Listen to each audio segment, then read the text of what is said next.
38 till last week, and that 38 was more about Karma Kand. Krishna was telling Arjun that you fight and you'll go to the heavenly planets, right? And it countered two of Arjun's challenges that he had, or not challenges necessarily, the doubts that he was presenting to Arjun in the first chapter. One was about about enjoyment, right?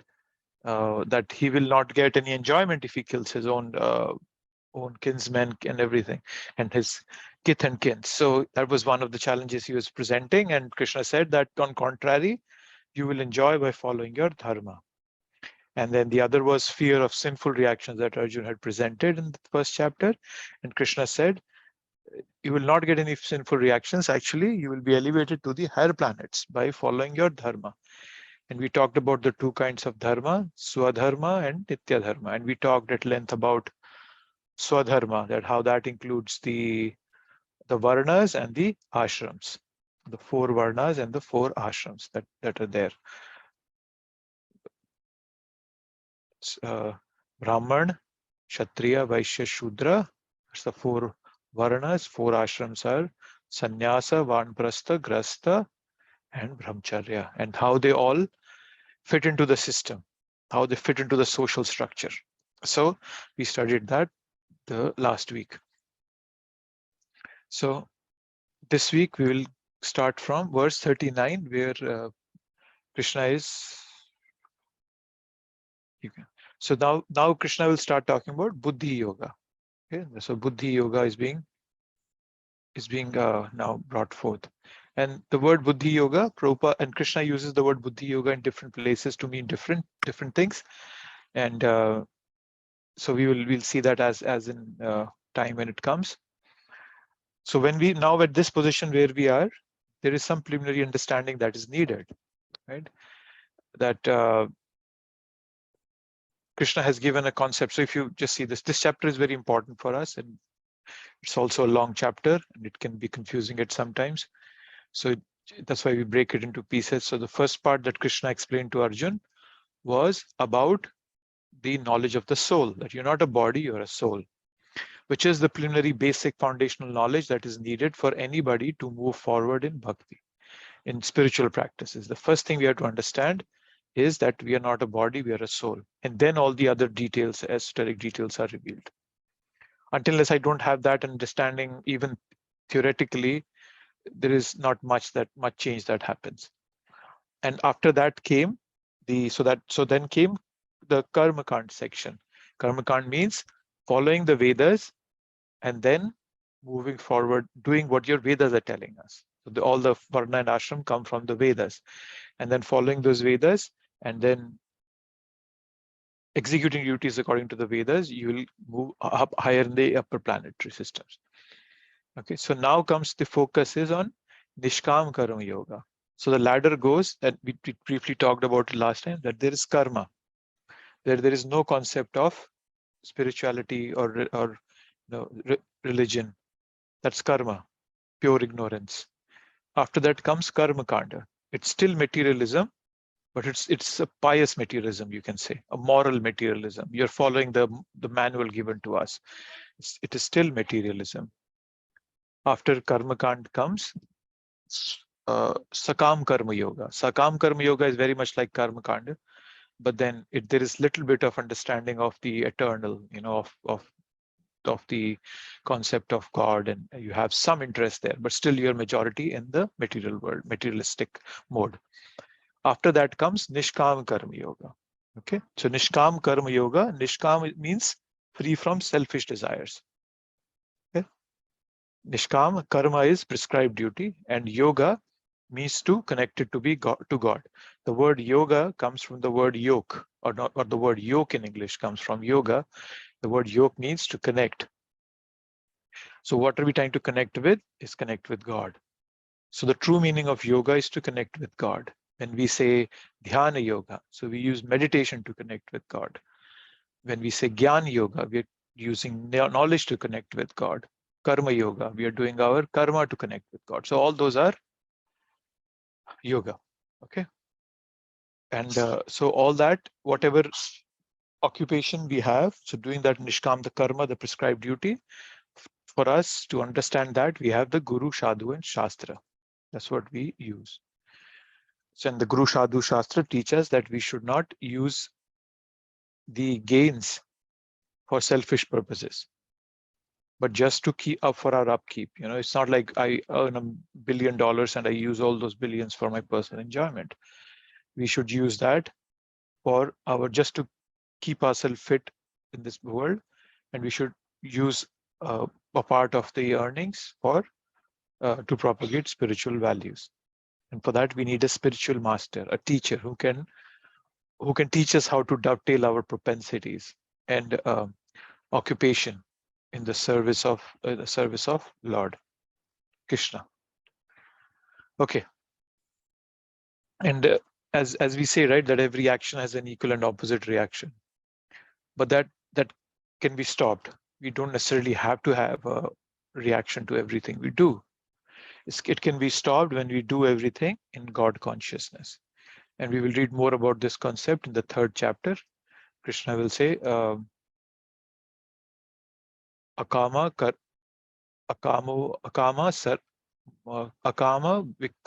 vikarma, karma, the 3 parts, 3 types of karma. Krishna will talk about that in detail in the 3rd chapter. We'll go over that detail in there. So when we do anything for Krishna, then then all the karmic reactions are burnt. Neither good or bad, nothing is there for us to either enjoy or suffer. Okay, so Nishkam Karma Yoga can also be called Buddhi Yoga, using our intelligence to control our mind and then engage them in the right way. So yeah, so the first verse that we in this series is about Nishkam Karma Yoga. And then this the first verse 39, it tells us about the, let's just read the verse. Thus far, I have described this knowledge to you through analytical study. Now listen as I explain it in terms of working without fruitive results. O son of Pritha, when you act in such knowledge, you can free yourself from the bondage of work. So,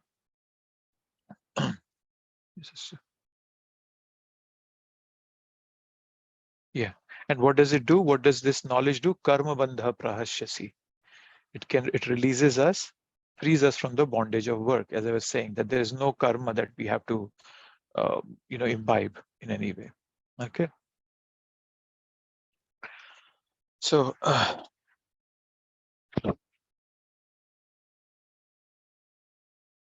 let's see the purport. I think that's the better option to do. The purport.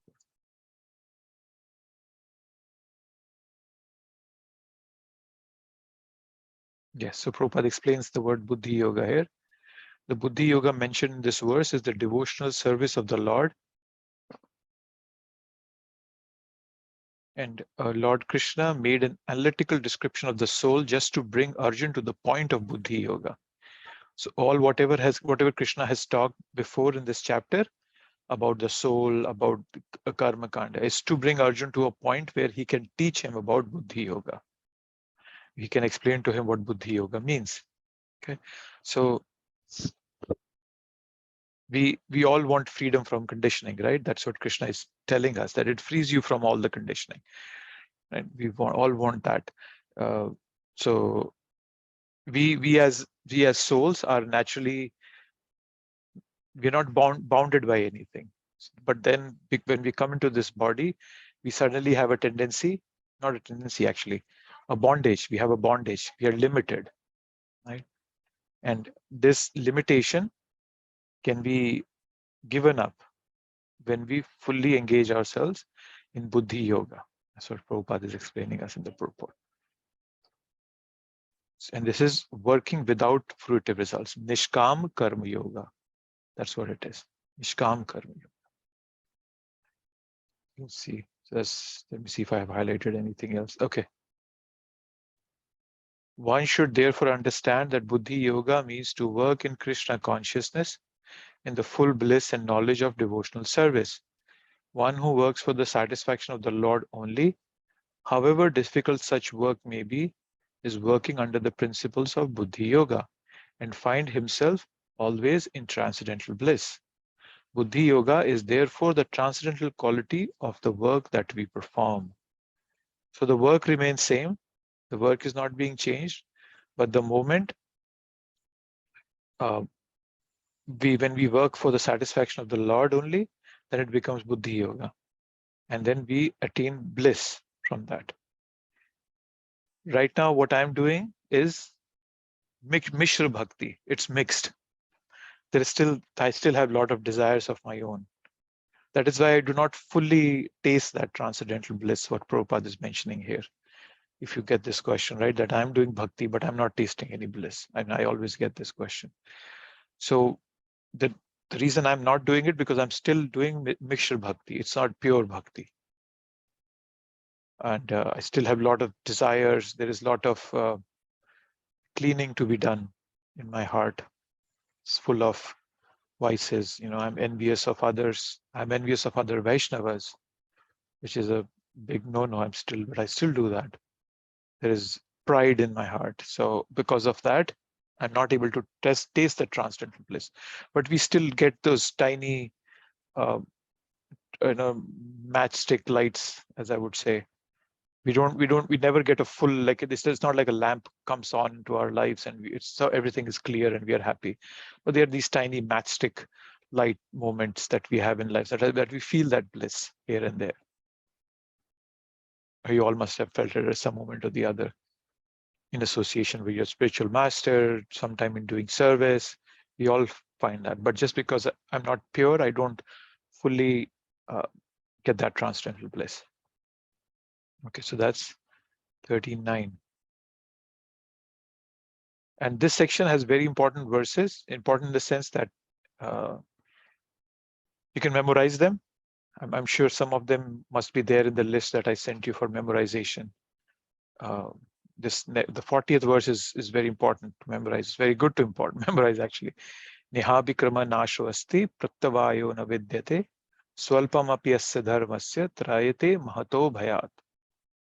In this endeavor, there is no loss or diminution, and a little advancement on this path can protect one from the most dangerous type of fears. Okay, so now Krishna is a very expert teacher. Before giving us the message, he's glorifying the knowledge. He's glorifying the message that he's about to give us. Just like we take appetizers before our meal. You know, that kind of stimulates our senses to enjoy further. So in the material domain, so what Krishna is saying, that in the material domain, whatever we do doesn't amount to anything unless we complete it, right? At the end of the game, the king and the pawn, both of them go in the same box. So material life ends all our endeavors in frustration. On the contrary, in the spiritual life, if you leave this body at 50%, your next life, you start at 51%.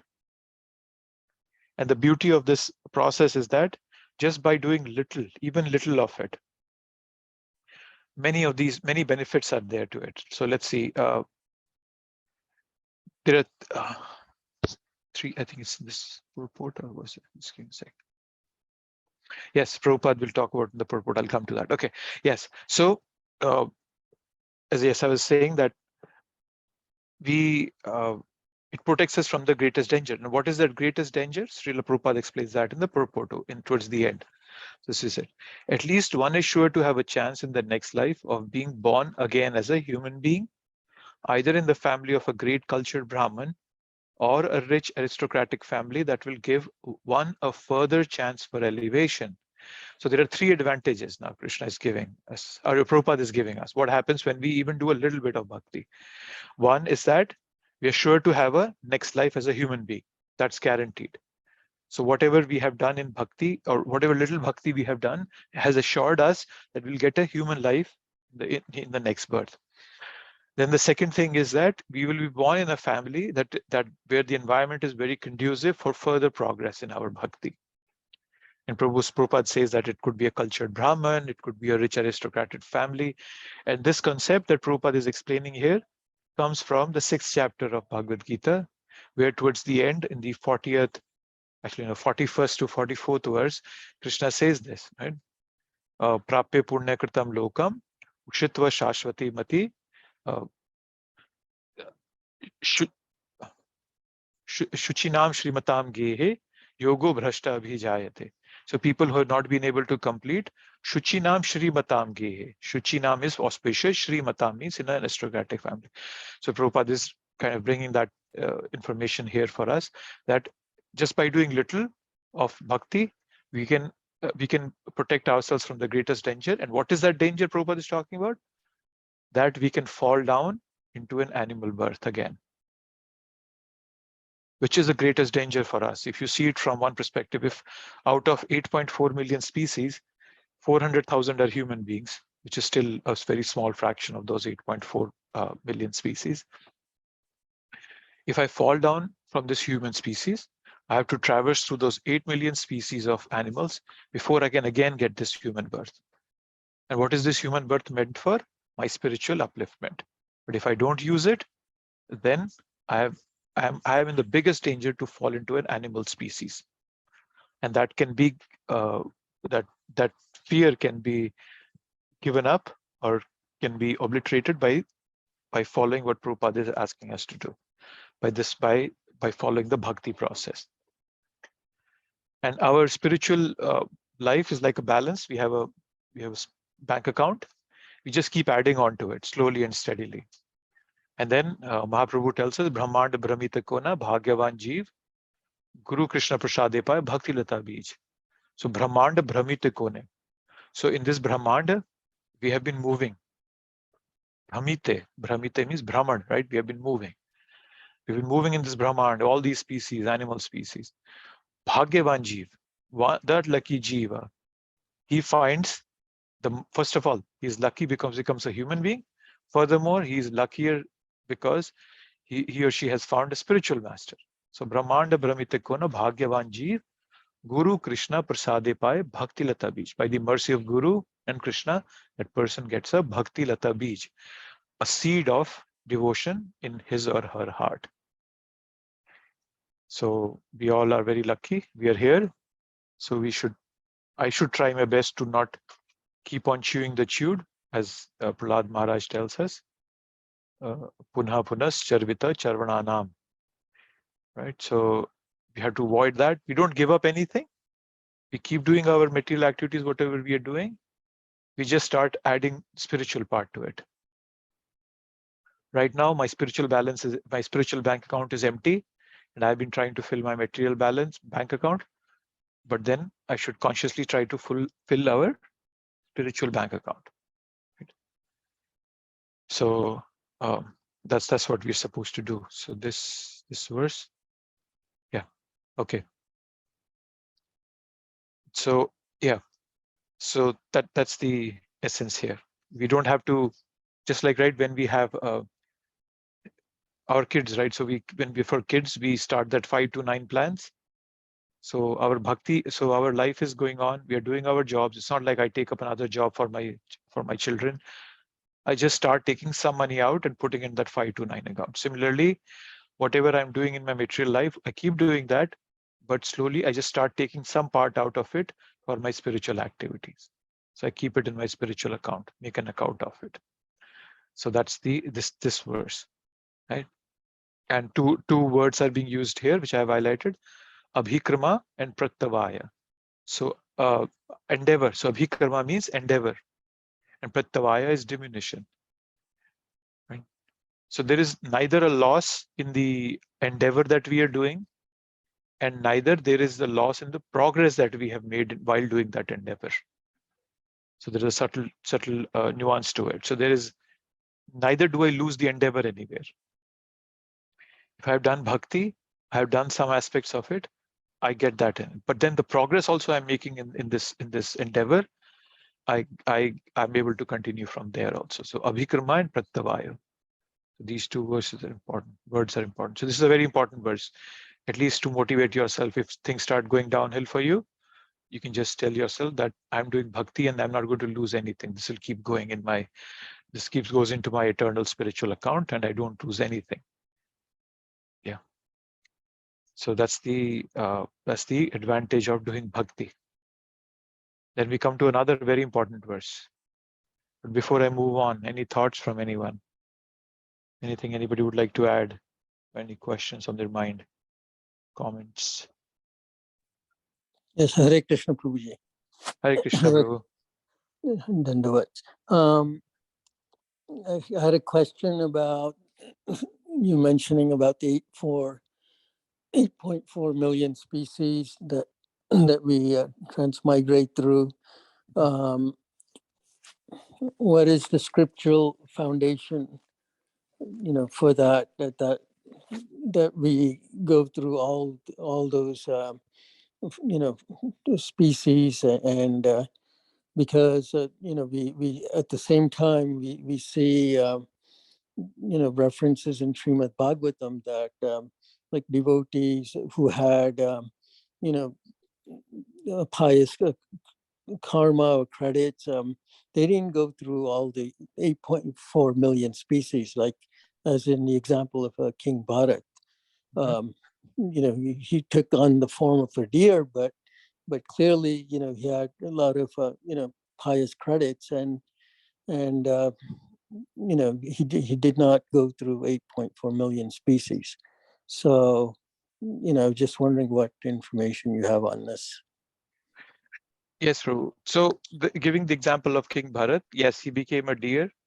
We also have to understand that he had accumulated a lot of pious credits. So when Krishna wants to point out that that person has made a mistake, he did make a grave mistake, right? Towards the end of his life, he fell trapped to his affection to a deer. So Krishna didn't say that, oh, all your spiritual activities are useless now. He gave value to them, but just to teach him a quick lesson, he put him into a deer body, so that kind of just strengthens and solidifies his commitment to bhakti. That's what we see happen to Jada Bharat. When he was born as Jada Bharat, he was saying, I don't have anything to do with this world now. His name was Jada Bharat because he acted Jada. He acted like a fool. The reason he was acting like a fool because he had learned his lesson, that I made one tiny mistake and I fell into a deer body. I'm not going to make any of those mistakes again. So the moment he started practicing bhakti, he was not meant to go into those species. But sometimes Krishna gives these tiny, like slap on the wrist kind of teachings, so that person wakes up out of that stupor that he has put himself or herself in. So if you're looking at King Bharat's example, that was never a normal process that, oh, because he made a mistake, now he has to go through the 8 million species. No, it was just a tiny way of Krishna's way of teaching, being gracious to being merciful on Bharat, that, see, you made this tiny mistake. I'm just telling you what happens out of this. And what's more, even when he got a deer body, he knew what he had done in his past life. Even when he became a Jada Bharat, he knew what he had done in his 2 past lives. That's a very, very special case we are talking about. And I'm talking about people who don't do any devotional service. They have to go through this 8.4 million species. And I can send you reference for it, Prabhu. I don't exactly remember on my top of my head where this verse is coming from, but I think if I remember correctly, it's from Padma Puran. Prabhupada quotes this very often in his books, that a person has to go through those. There are 8.4 million species, and if we don't do anything devotional in this life, then we will just follow the path that this karmic cycle is meant to do. Okay, I'm a human being now. I didn't do anything pious in this life. I fall down. Then I take all those 8 million species, and then I might become a human being again. But when I become a human being, if I do something devotional, then I'm guaranteed a human birth in the next life. So, yes, please. Okay. Okay. Sorry.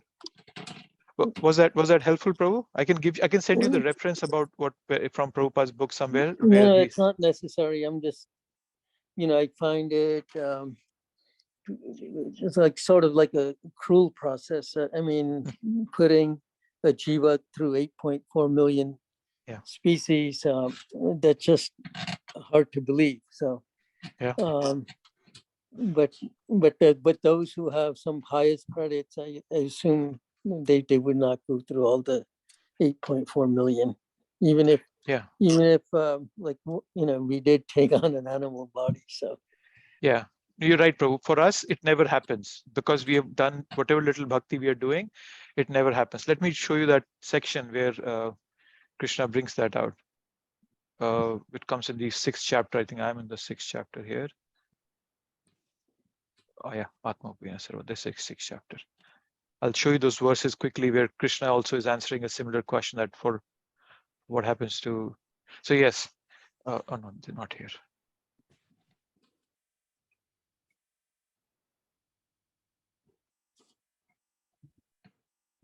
Yes, here's the question. So Arjuna is asking, "O mighty armed Krishna, does not a man who's bewildered from the path of transcendence fall away from both spiritual and material success and perish like a ribbon cloud with no position in any sphere?" So Arjuna is asking, what happens if I don't complete my bhakti here?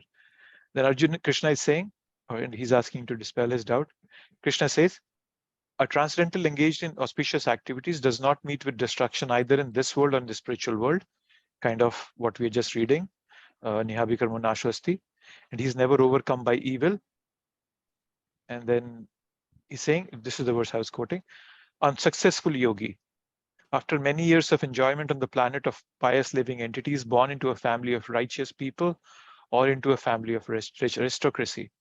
And then he says, or if he's been doing some yoga practices, he takes his birth in a family of transcendentalists who are great in wisdom. Right. So for a person who has done any form of bhakti, because we all, as I said, we all are doing Mishra bhakti. We are doing mixed bhakti, but in that Mishra also there is some amount of purity, right? What are we mixed with? So the purity is mixed with some impurity. So just by virtue of that, Krishna will never let us fall into the this cycle of animal species again. Okay. That's the mercy of Krishna. Okay, thank you, Prabhu. Prabhuji, I had an added question to the same question Prabhuji asked. So you just said, right, even if you do a little bit of bhakti, you're sure to get human body, right? But it also says, right, Krishna also said that at the time of that, whatever you are thinking of, that is the body you are going to get.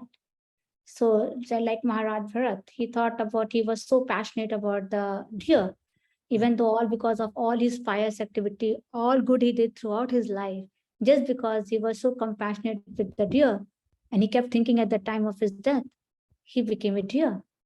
So Prabhuji, those things are also there said by Krishna himself, right? Yes, Krishna says that. There's also an added thing to it, that yes, whatever we remember, we get that in the next life. We also have to understand that when I have done something for Krishna, Krishna never forgets that. And in a worst case scenario, if I make a mistake, if I can't remember Krishna at the last moment, Krishna comes and helps me out. So understand that Bhagavad Gita is a very preliminary book which gives us the basic facts. But to unpack those facts, we have to go to Bhagavatam and read Bhagavatam and understand. We have to read Chaitanya Charitamrita. So there's a lot of unpacking we have to do. Yes, Bhagavad Gita is giving us the essence. If you don't follow, if you don't remember me at the last moment, whatever you're remembering, you'll become that. But that becomes a very kind of a autocratic God sitting up in the sky and saying, yeah, I don't care, whatever you remember, you'll become. But no, Krishna is a loving God. So if he sees that this soul has done bhakti in his life, for example, like me, right? I'm not doing anything significant. I do little bhakti, hardly an hour or two every day. So there's very little chance of me to remember Krishna at the last moment of my life. But then Krishna being very merciful, Krishna will remember whatever little I have done, and then he will still put me in a human body which is conducive for my growth further, right? What that verse you're talking about is more for people to teach people that don't be foolish, don't engage in stupid activities your entire life, so that when you're dying, you are probably thinking of the dog that you have been living your life with, or probably you think of the food you have been eating because you have been a glutton your entire life. Don't fall for that trap. So that's for the ignorant. For a devotee, Krishna remembers that. He's very merciful. He will pull you out if he has seen that you have invested part of your life in bhakti. Was that helpful, Mataji, for you? Yes, Prabhuji. Thank you. Yeah, he's not an autocratic God sitting up in the sky and just giving out orders. He's a very loving God. He's a very understanding God. He sees me doing it. He sees that, okay, Prem Dham is trying his best. I know he's full with a lot of vices. He's so much dirt in his heart. but he's trying, and Krishna appreciates that. Yeah, I just get confused when I think about the example of Maharaj Bharat. He was like, he left everything throughout his life. He just did the bhakti. Obviously, not with the association of devotee. That is the reason he fought for this deer. But right, so that example really confuses me sometimes. I think like when Maharaj Bharat, so Krishna should like hold him, right? Because Krishna is so merciful. Krishna did hold him. And we have talked, you mentioned. Yes. So what happens, Mataji, is that now once again, going back to the fact that scriptures have to be read very scrutinizingly. The first verse, Prabhupada told us that in this Bhagavad Gita. 1.1, Prabhupada clearly tells us, there are 4 things that you have to do when you, let me see if I can open that up and quickly show you. It is very important, and you're bringing out a very important aspect. Let me show you that part here. Where is that? 1.1. I had made a slide out of that also. Yes, this is the one that I want to show you, and I have to share my screen. So see, this is Prabhupada's purport from the first verse. Dharmashetre Gurushetre Mayeta Yutsava. Prabhupada is telling how do you read scriptures under the how to read section. And that's the reason I made this slide, so that it becomes clear to us. First is very scrutinizingly. Scrutinizingly means you have to, as we are doing here, questioning the every aspect, not as a negative person, as a positive, and just trying to understand what is being told.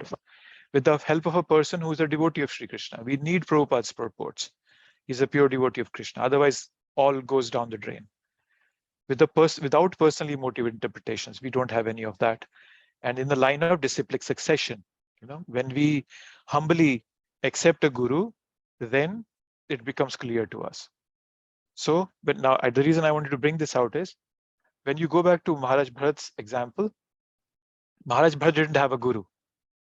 Okay, so that he just didn't follow one of the cardinal principles of bhakti. Yeah, he left his family at a young age, went to the jungle, did everything perfect, but he didn't have a guru. That's one thing, right? Secondly, when he saw the deer, his intelligence gave up suddenly. His intelligence suddenly gave up. What he should have done is just let go of it, because Krishna is taking care of everything. Krishna will take care of that baby also. Second fault Bharat Maharaj makes there. Third fault he makes there is he started giving up his practices out of affection for the deer. The deer would come, the cute deer would come, rub his nose on his leg, and he would say, "Oh, please go away. I'm doing my yagya. I'm doing my fire, or I'm doing my meditation." But the deer won't go. When I say, "Okay, I'll do it later on," and he would hug the deer. Fourth, laxity in the path of devotional practices. And fourth and foremost, and the most important one, he remembered the deer. So it's not that the example of Bharat was perfect, that he left his, he was a devotee and then he fell down. Why did Krishna make him a deer? I just gave you 4 cardinal things he gave up. A guru, his devotional practices, his intelligence, gave up intelligence. And lastly, he gave that lost intelligence made him forget Krishna at the last moment. Very important, very big mistakes if you see it. And that's the purpose of Bhagavatam, to teach us is that when these things happen, how should we respond? So next time, if you're meditating somewhere and you see a baby deer, is there, don't fall for that trap. That's Maya's trap for you. Krishna is taking care of billions and trillions of species there: ants, rats, mouse, dogs, elephants. He'll take care of the deer also. Don't worry about it. You follow your path, what Krishna is giving. So it's not that what the Bharat's example is a perfect one. There is a lot of laxity. There is a lot of faults in there that he did. But despite that, that's the way to see it, is despite all that, Krishna was very merciful on him. The next birth, he did get of a deer, and just like a slap on the wrist kind of a punishment, that, see, you made a mistake.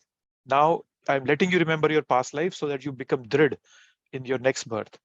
But you're still making a mistake. You made a mistake. I have to show it to you. Okay. And then you become a deer, but then in a deer body also, he gave him intelligence enough that he went to the same place where he was practicing bhakti, and there were other sages who were practicing bhakti, and he used to stick around with them.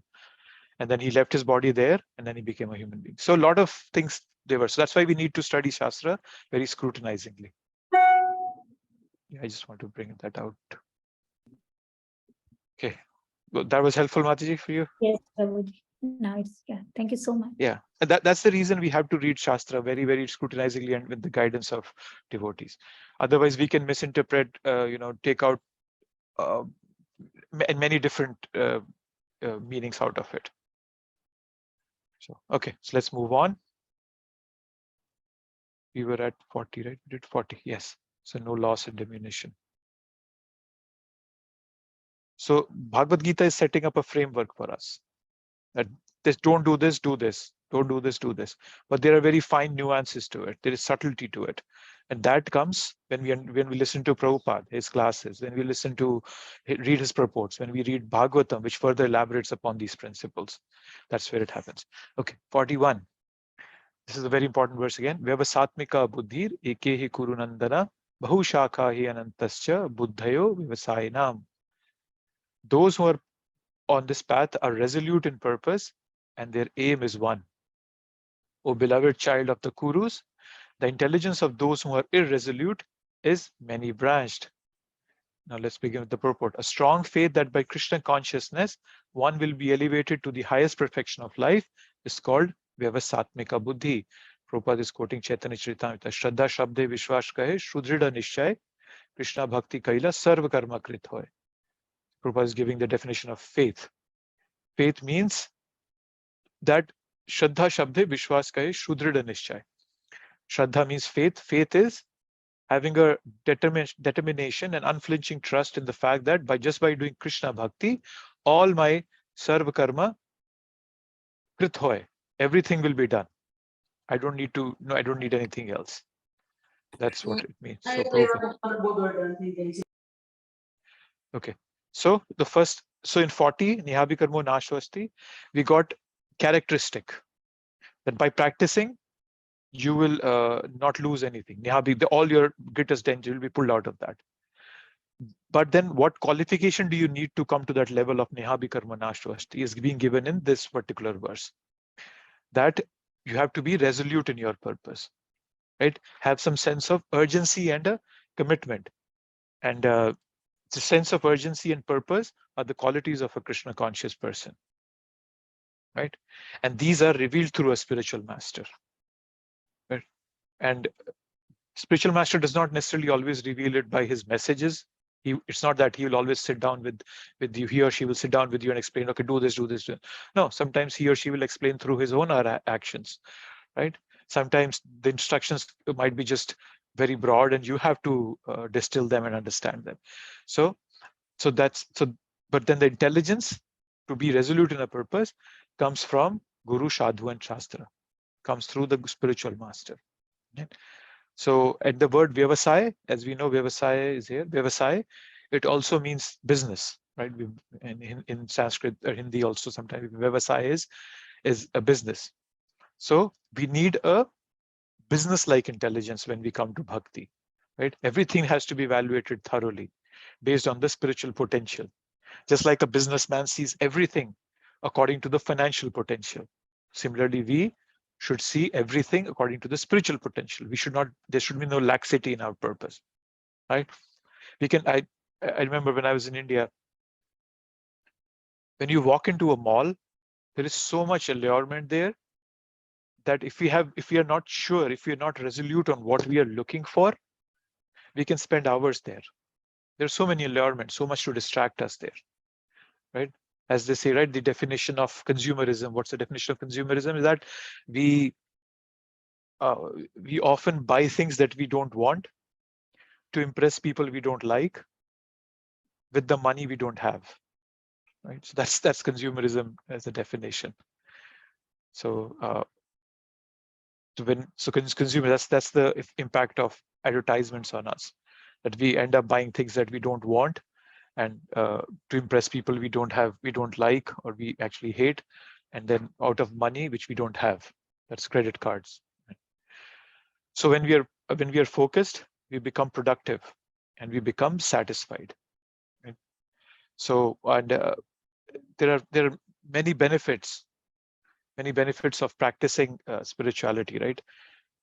If you can put in a few buckets there. So first is accurate self-assessment. we get a very clear assessment of where we stand in the whole process. Right? I talked about those 3 levels of where the 3 tests, right? It was in the last class or last before, right? Appearance versus, sorry, what was that? Flesh versus spirit, appearance versus reality, my glory versus God's glory. Those are the 3 tests we all should give and understand where we stand in bhakti. Accurate self-assessment. It increases our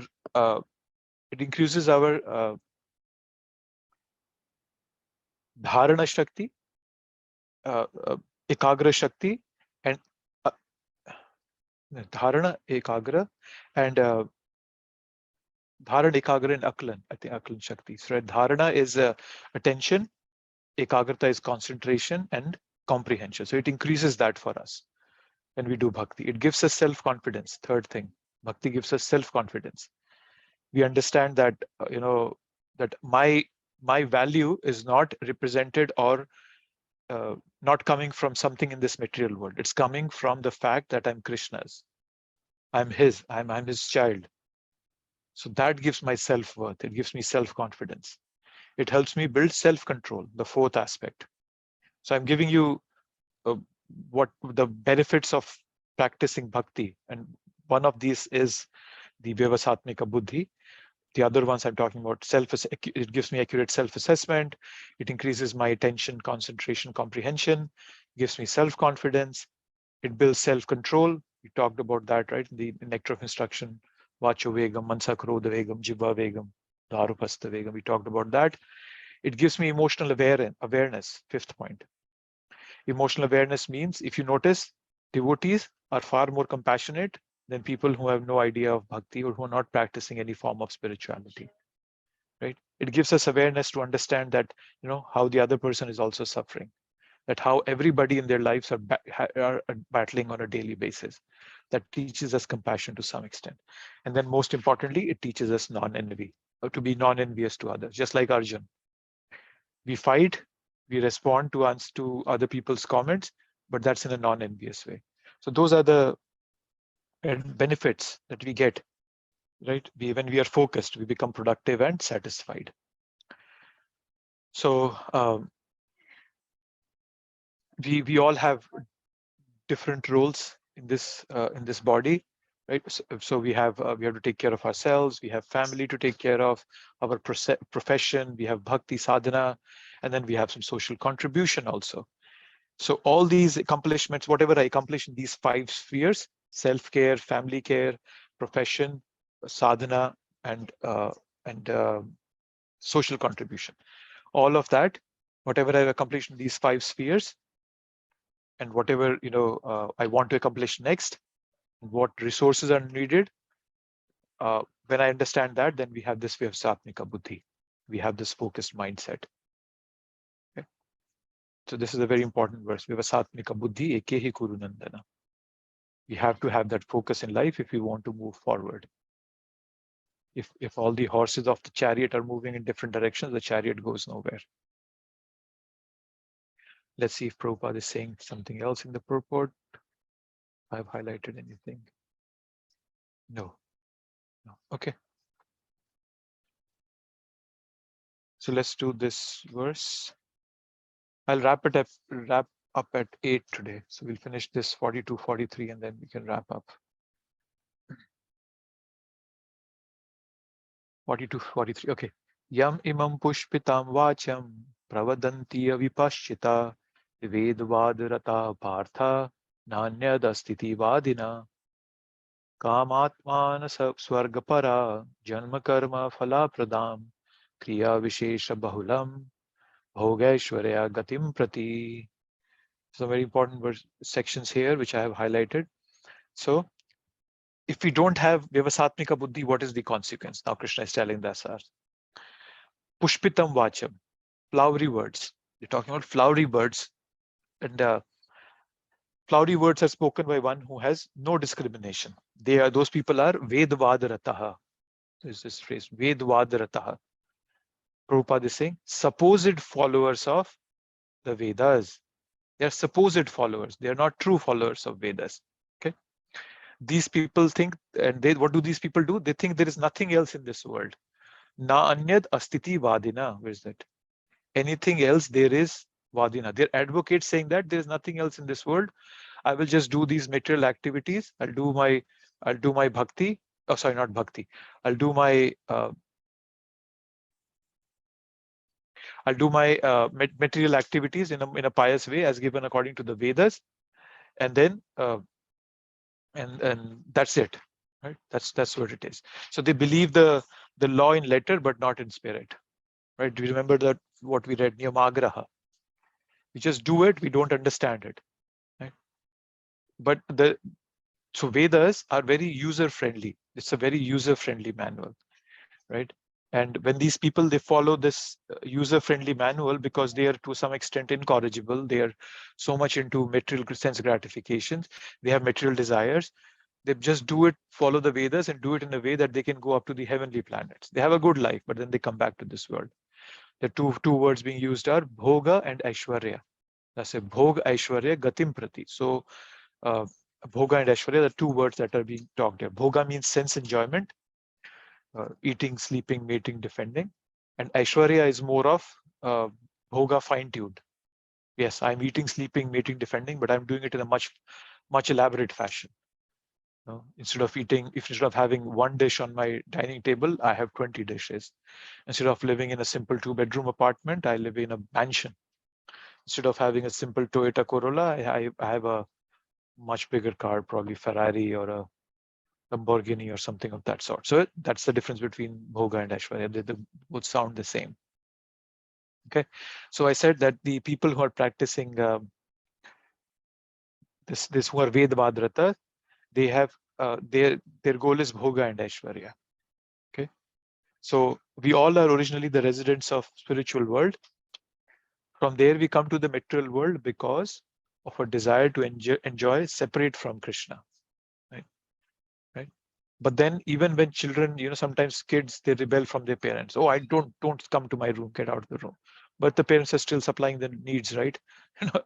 There's still electricity in the kid's room. He still has access to internet and so on and so forth. He has a phone in his hand probably.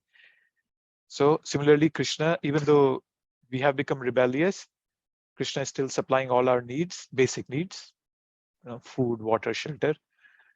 But then he has created this material world for us to enjoy. Because he's saying that, I'm trying to explain to you, you don't want to listen to me, that's fine. I'll let you go in this material world. I'll supply with you basic necessities. And I'll also supply you this manual, Vedas, right? So Vedas, 99% of the Vedas are, they give facilities to enjoy. That is why it's called Karma Kand. How to enjoy in a way that I can be materially happy, get good results materially. Right? What is it? Prabhupada quotes this phrase, says, Dhanam Dehi, Janam Dehi, Rupavati, Bhrayam Dehi. Give me a good birth, give me a lot of money, give me a beautiful wife or a husband, good a spouse. So that's what the Vedas point towards, right? So we as human beings who are practicing Vedas, people who are practicing Vedas, they have given up appeasing the God, appeasing Krishna, by doing bhakti. We have now created other gods for ourselves. There are demigods. Vedas have told us about demigods. And I say, okay, I get to enjoy. If I please this ex-god, I get beauty. If I please this ex-goddess, I get knowledge. Let me just do that and let me enjoy this life, right? And even worse, we have made demigods in this material world also. Movie stars, sports stars, rock stars, all sort of stars come into the picture. So these Vedas are Pushpitam Vacham. They're full of flowery words. There's a lot, and there's a reason why Krishna is calling it Pushpitam Vacham. That means is that there is a lot of promise about sensory enjoyment. But when we taste it, it becomes very detestable, right? A flower, it's very good. It's beautiful, you smell it, but you can't eat it. The moment you eat it, it's very bitter, right? If you have seen that, I don't know, I think I've seen it here in this country also, but there is this deodorant, right? Axe deodorant. And they show the ad that you spray Axe deodorant, you go out and girls get attracted to you. That is like Vedas, that Pushpitam Vacham, right? That you That I think that I look at that Pushpitam, I look at that ad and I feel that I will also put X deodorant and girls will be attracted to me also. But that never happens. So it's just Pushpitam Vacham, right? Goodness without God. That's what these people are doing, right? Like honesty of thieves, morality without spirituality. And these people are kind of the most dangerous people in the society. Vedvadratas, who are moral. They claim being moral, but then they don't believe in God. There's no spirituality in their lives, right? And how do they say it? They are philosophical theists, but psychological atheists. What this means is that they will agree, oh yeah, there is God, that's fine. They're philosophical, they will agree. But when you want them to practice something, they don't want to do it. They become atheists then, right? So that's what it means, Pushpitam Vacham. So people do, there's in this verse we see, it says that people do, what's that? Bahula, is that Bahula? Kriya Vishesha Bahulam. They do lot of, Bahulam means, Kriya Vishesha Bahulam, lot of pompous ceremonies.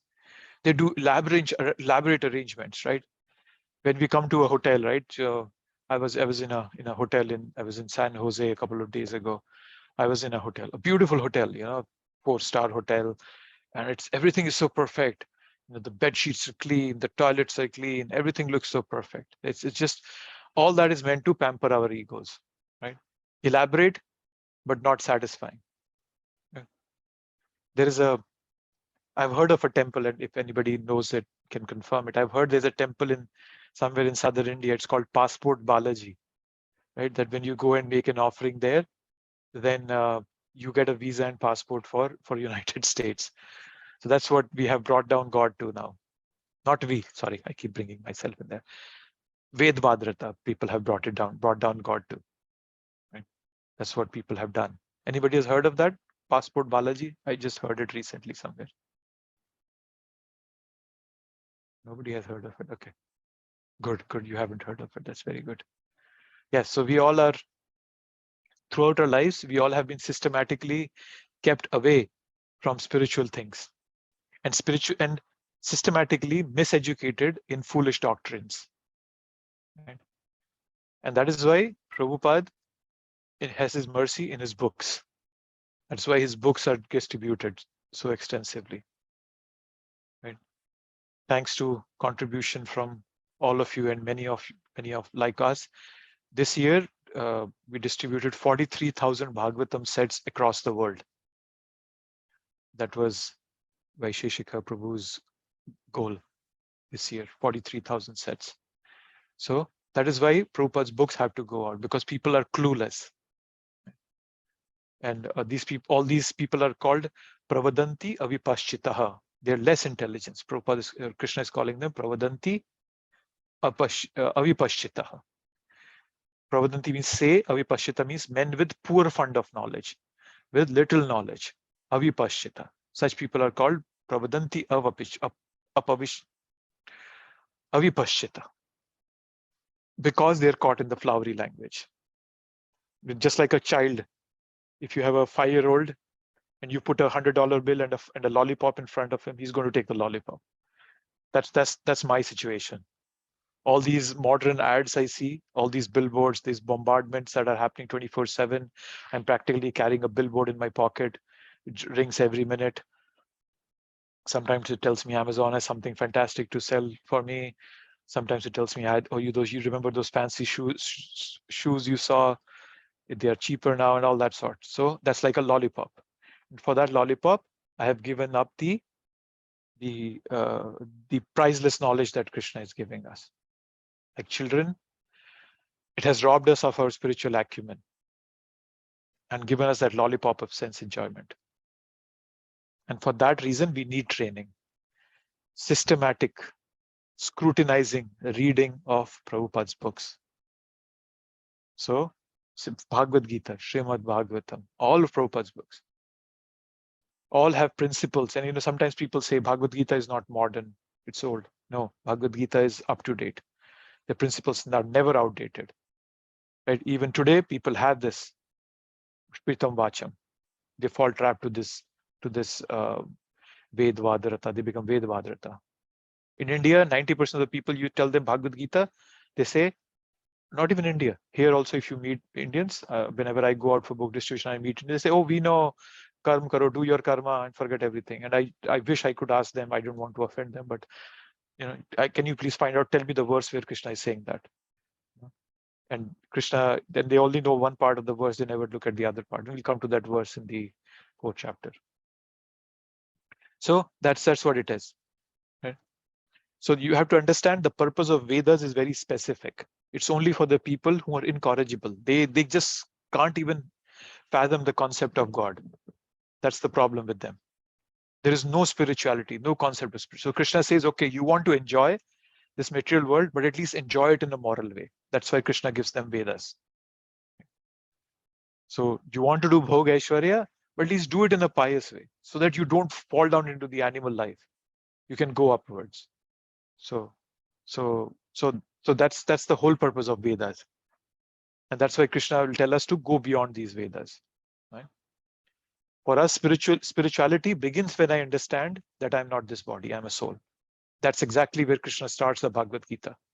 After calling Arjuna a fool, he starts with that first section that we read, 2.11 to 2.30, I think it was, that you're not this body, you're a soul. That's all.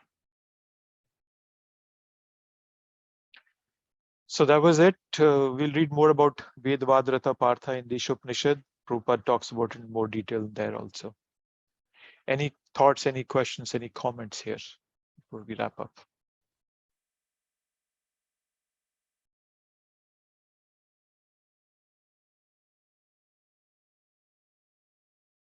Nothing? Okay. Then we will meet. Sorry, next week I'm traveling. Next Wednesday I'm actually flying back from San Diego to Baltimore. So next Wednesday we won't have a class, but then we'll continue the following week. Thank you very much, everyone, for